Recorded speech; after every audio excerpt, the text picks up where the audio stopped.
Hello, students. Hello, children. How are you? Hope everything is fine. You all are fine. And you are enjoying all the sessions that you are attending these days. I, Rakhi Mishra, once again welcome you to this session. And here we will be discussing, enjoying a poem from your textbook, Beehive, from Unit 9, that is The Snake Trying.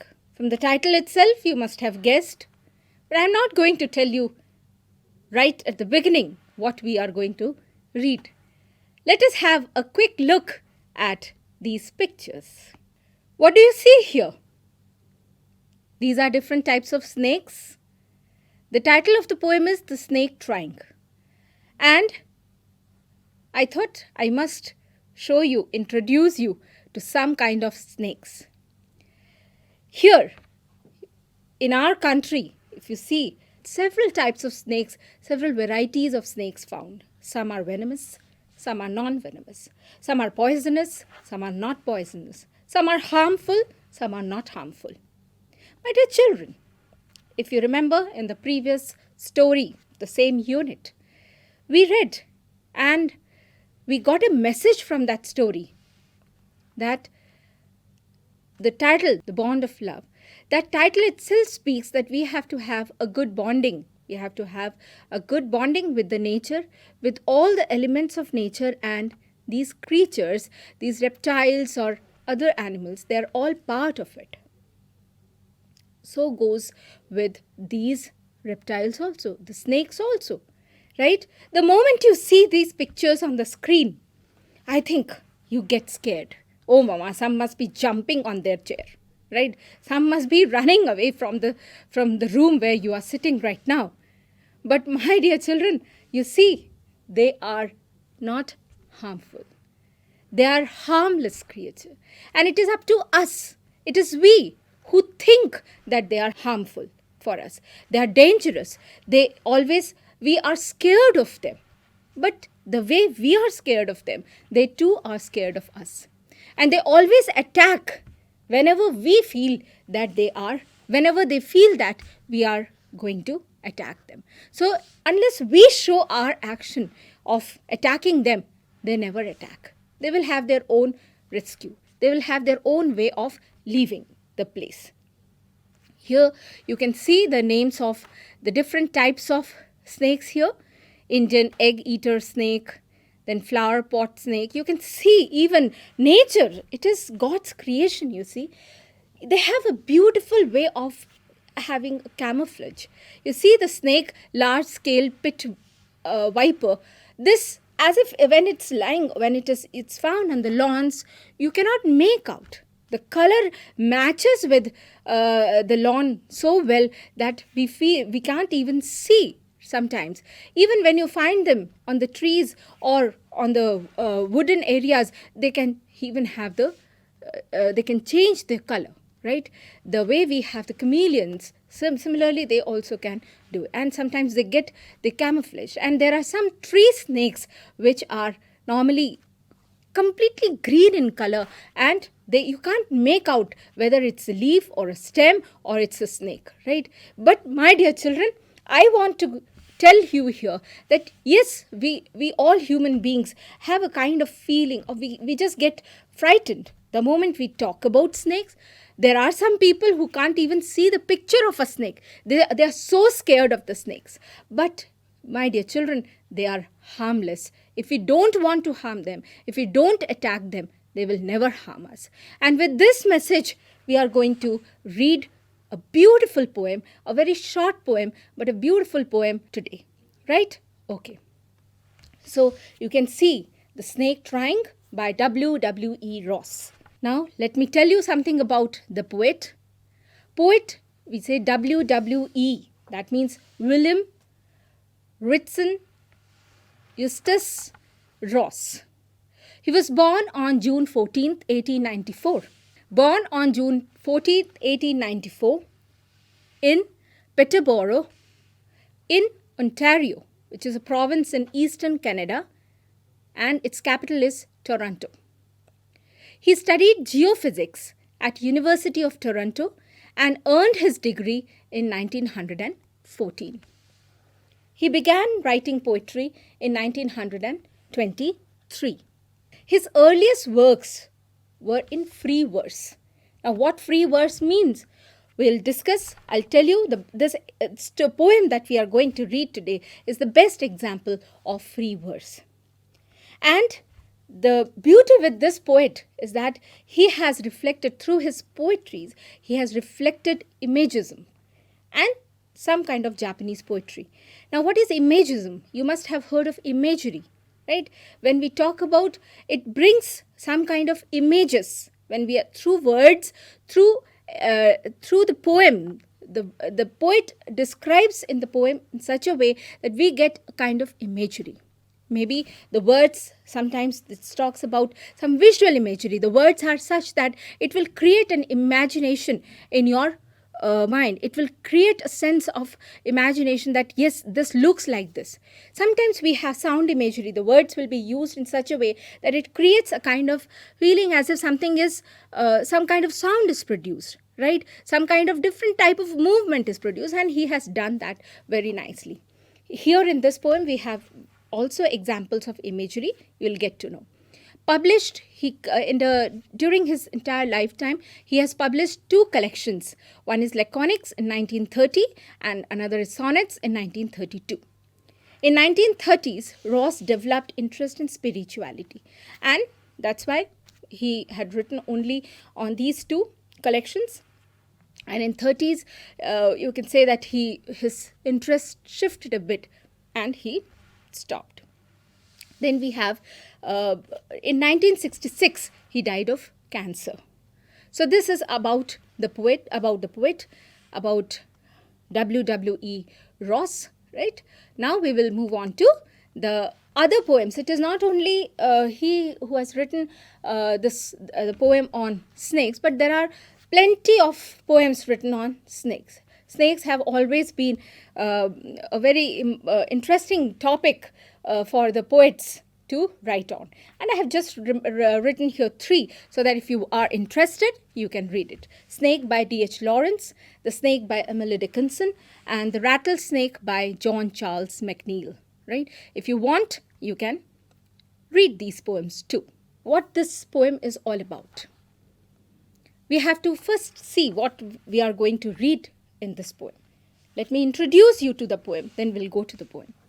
This poem actually has thrown light on the theme that we have to work on prevention of cruelty towards animals. In my previous session, when I was talking about the kind of certain organized bodies are there, registered bodies are there, all over the world they are working for the protection of the animals. And we have this poem with us with the same message, that how we can prevent the people from being cruel to the animals. We should not unnecessarily torture them. Rather, we should accept them and let them also have a place in this world or on this earth. The way we survive, they too have the right to survive. The way we live happily, they too have the right to live happily with their family. They too have kids, they too have family. It's not that they don't have or they don't have feelings. So we should remember that we should not be cruel to these animals. And here the poet is trying to appeal. This entire poem is actually a kind of appeal to the people. Through this poem he has appealed to the people not to harm or kill the snakes. Because you see, they are such beautiful creatures. You just forget that you are frightened or you are scared of the snakes, and you just observe them. You observe them, because this is something that I am mentioning out of my own experience. I used to be scared of animals, but now the place where we are, it's known for having the most dangerous, the most poisonous snakes. But you see, whenever I see them wandering in my courtyard or I see them wandering in my garden, I never get scared these days. I feel as if I'm having a shelter, they too have a shelter. And sometimes I stand and, of course, from a distance, and I see them, I watch them, I observe them and enjoy every activity. Once I enjoyed, there were 2 peeping from the holes, and They were trying to play as if they were playing hide and seek. And it was such an enjoyable experience. So, my dear children, don't have any fear of these snakes. Of course, you should be safe from, you should not try to really be adventurous and attack them and all, but you should try to not to harm them, right? And if they harm, it is only because of self-defense. The way we act, the way we immediately do something for our self-defense, they too have, God has gifted them also the ways for self-defense. Snake is in this poem that we are going to read, it is here in the poem, the snake is the victim of humans. It is one person who has tried to harm the snake. It is written in free verse. If you remember, I have mentioned in the introduction about the poet that he writes in free verse. That means there is no rhyming scheme. You won't find any rhyming scheme. There are no rhyming pairs. And the lines are unequal in length. So having these things in mind, let us have a quick look at the poem and let us read the poem and enjoy it. I hope all of you are ready with your textbook. The snake trying. The snake trying to escape the pursuing stick, with sudden curvings of thin long body. How beautiful and graceful are his shapes! He glides through the water away from the stroke. Oh, let him go over the water, into the reeds to hide without hurt. Small and green, he is harmless, even to the children. Along the sand, he lay until observed and chased away, and now he vanishes in the ripples among the green, slim reeds. Here you can see the source from where these pictures have been collected. They have been collected from Instagram.com, and you can, Snakes of India. Right? You can also have a look at these. They are real clippings of some of the people, especially the rescuers, right? Those who rescue these snakes, they take the clippings of these snakes, and you can see the beauty. How you can see in the picture also how beautiful this snake looks like, and the kind of movement. You see how it's hanging. Right, we just can't imagine doing like this. And these creatures have been gifted with such a quality that they can just climb the trees, and they can just have some kind of curvature like this. Right, so we should enjoy and appreciate these things of the nature rather than thinking about harming them, killing them, and finishing them. We should never do it. So now the poet here is the snake trying to escape the pursuing stick. What does it mean? The snake trying to escape. Snake as if it has been chased, or it has been really followed by a stick, pursuing stick, right? With sudden curvings of thin long body. Whose thin long body? It's long thing. It's talking about the snake's long body, right? It's trying to make sudden movements, curvings of the thin long body. How beautiful. You can see the curves, the way you can see in the picture also. It is showing how they make curves, they make turns, and they twist their bodies so swiftly. How beautiful and graceful are his shapes. They look so beautiful. They are so graceful. If you see some of the snakes, some of the varieties of snakes, they are so beautiful. Some are of mustard color, and when you see the sunlight, the reflection of that, it looks as if it glitters. And instead of appreciating the beauty of such snakes, what we do, we just try to throw a stone, or we just take a stick and try to kill it. Many a times you must have seen the adults doing that, or some children enjoying doing that. Now onwards, you will not allow anyone to do that. Let it go on its own. It will never harm anyone. He glides through the waterway from the stroke. And now he is trying to glide through the water. There is a small place where you can see some water also, and he tries to glide from there. Oh, let him go. And the poet is observing, and he tells this man, let it go, don't disturb him. So you can see the difference between the poet's attitude, the approach in handling, observing this creature, the reptile, and the other person who is trying to hit it with the snake or trying to chase the snake with a stick. And where does it go? In the reeds to hide. Reeds is nothing but the plants, right? Plants that are, you can see near the, in marshy areas, right? Into the reeds to hide without hurt. He also is trying to, the snake is also trying to hide itself. Small and green, he is harmless, even to children. You see the poet's message here. From these lines you can make out, like in the previous line we say, oh, let him go over the water into the reeds to hide without hurt. That means let him not be hurt. It is not harming us. It's not trying to attack us. So let it go without any hurt. Don't hurt him. This shows that poet was concerned about the wellness of these snakes. The snake that we are reading about. Small and green, he is harmless even to children. Along the sand, he lay until observed and chased away. Sometimes you will find them, even they enjoy the sand. They just lay there. And you observe them, don't chase. Observed and chased away. And now he vanishes in the ripples along the green slim reeds. So you can find some of these rills are there, reeds are there. That is the marsh. In the marshy areas, you'll find some of the plants growing. So it takes and it hides itself. So somehow it is able to protect or save himself from the attack of that person who is ready with the stick to attack it and kill it.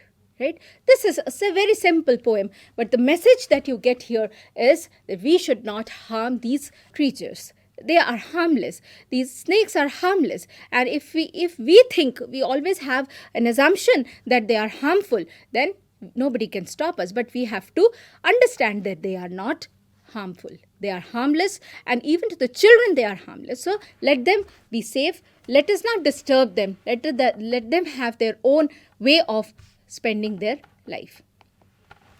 Now explanation is done.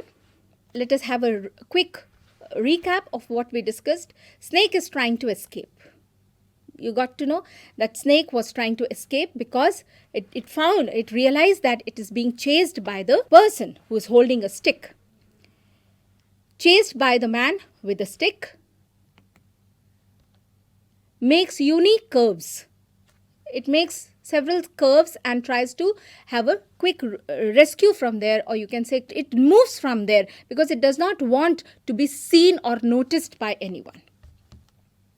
Looks beautiful and graceful. Who looks beautiful and graceful? It is the snake that looks beautiful and graceful. It shows that the poet has that ability to appreciate the beauty of this graceful, beautiful creature. Poet requests the man to let it go over the water.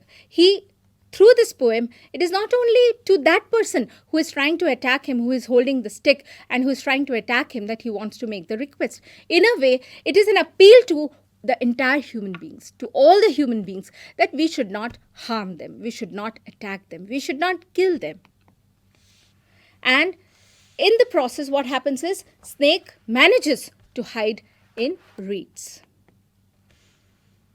You can see how it is hiding itself. It is a harmless green snake. You see the beautiful, I was talking about beauty and grace. You see, you can make out from the picture that how graceful it is. You see the eyes, they are just shining, and the kind of glaze, the kind of shine they have on the scales, right? You can see how it is hiding and peeping from the reeds. Lies on the sand. Sometimes you'll find them, even they are lying on the sand. Finally, vanishes away in the ripples of green reeds, in the movement of the green reeds. Because it's a marshy area, so there's some water also, and it manages to move there. Saves itself from the man. The man who was planning to hit him with the stick, the snake manages to save itself. Now, my dear children, because we have already discussed the whole poem, we have even understood the kind of things the poet has tried to appeal to the readers, and to have a sensitivity, to develop a sensitivity towards these creatures in the children, amongst the children. So you see, with this we can even discuss on the poetic devices that the poet has used here. As I mentioned, he is known for his art of using imagery. Here you find there are plenty of there are examples where he has used, you can see, beautiful and graceful, then glides through the water. This is an example of imagery. You can feel how it moves, right? And how it looks beautiful and graceful. And then you have vanishes in the ripples along. So some of the examples you'll find in this poem which talks about the imagery. You get a kind of images created in your mind when you are reading the part. Then it is personification. Here you get two examples. Here, instead of saying it, the poet uses he. Because here in the poem, poet wants that we should address, or we should take them to be just like any other human being. And he uses he here. He addresses him, the snake, as he. He glides through, or oh, let him go. It is not him means any person, any human being here, but it is referring to snake. So these are the examples of personification, which is again a poetic device, because here the poet is personifying, is giving a kind of feel that the snake is just like any other human being. And I'll introduce you to a new poetic device here, perhaps new for you, that is transferred epithet. Transferred epithet means adjective, right? Here it is, I'll mention it here, transferred epithet. And you see the example, to escape the pursuing stick. Now what does it mean? Epithet, as I said, epithet means adjective. And what is adjective? It has to qualify a noun, right? It has to describe a noun, you can say. It has to describe a noun. So here the noun is stick. You see the example that is shown here. It is stick. Now pursuing stick. Stick is pursuing. Is the stick moving? Or the stick is in somebody's hand and that person is moving? I think you can understand very well that the stick is not moving. So it is not the stick which is pursuing. It is the person who is moving with the stick. So here, why this poetic device? Whenever you have an example where you find an adjective describing a particular noun is referring, instead of referring to the person, to the thing that it should, it is referring to something else. It is transferred. It is shifted, right? So I think this, it makes it very clear to you that transferred epithet means transferred adjective. The adjective here, the adjective is pursuing. What is it trying to qualify? It is describing the stick. The stick is pursuing. But here, instead of saying the stick is pursuing, he actually means, what is the actual meaning? He actually means that it is the pursuing man, the person with the stick, not the stick that is pursuing. That is why the adjective has been shifted. It has been transferred. This is an important one, because you will be you'll come across the use of this kind of poetic device in other poems also till your senior classes, right? So you don't forget it. It is an important poetic device. Now it's time for us to discuss the textual questions. There are simple textual questions. You'll be able to do it. Only one thing I would say, don't just restrict yourself to these questions. You just try to understand the poem. I think any question that is asked, whether it is a reference to context question or just short answer type questions, you'll be able to do it. Reference to context, some lines will be given and you will be asked who is, that's why you must have seen, I was just referring to what does it mean here, what does this he here or him here. So these things you will give, why does he say so, such small questions which can be answered in one sentence, those are reference to context questions. So here you have some questions which can be answered in just 30 to 40 words. What is the snake trying to escape from? Is it a harmful snake? or what is its color? The poet has described the entire thing in such simple language that you can easily find out the answers. The poet finds the snake beautiful. Find the words he uses to convey its beauty. That is also given. I just discussed it in our discussion part. What does the poet wish for the snake? Does the poet wish that the snake should be killed? No. Perhaps he wishes that it should have a very safe exit from that place and it should not be killed, it should be saved. Where was the snake before anyone saw it and chased it away? Where does the snake disappear? Again, in the last concluding lines, we get to know that this question actually covers the first and the second part. First part is where was he seen and where does it disappear? So with this, I hope you have enjoyed the poem. You have also appreciated the message that the poet wants to convey here through this poem to all of us, that we have to love these animals, we have to love these creatures, we have to appreciate the beauty of these creatures, we have to appreciate God's creation. The way God has created human beings, God has also created these animals, these creatures, these reptiles, and they also have the same kind of right to live and enjoy this earth. With this message, I thank you for your patient hearing, and once again wishing you a very happy day. Thank you. Goodbye.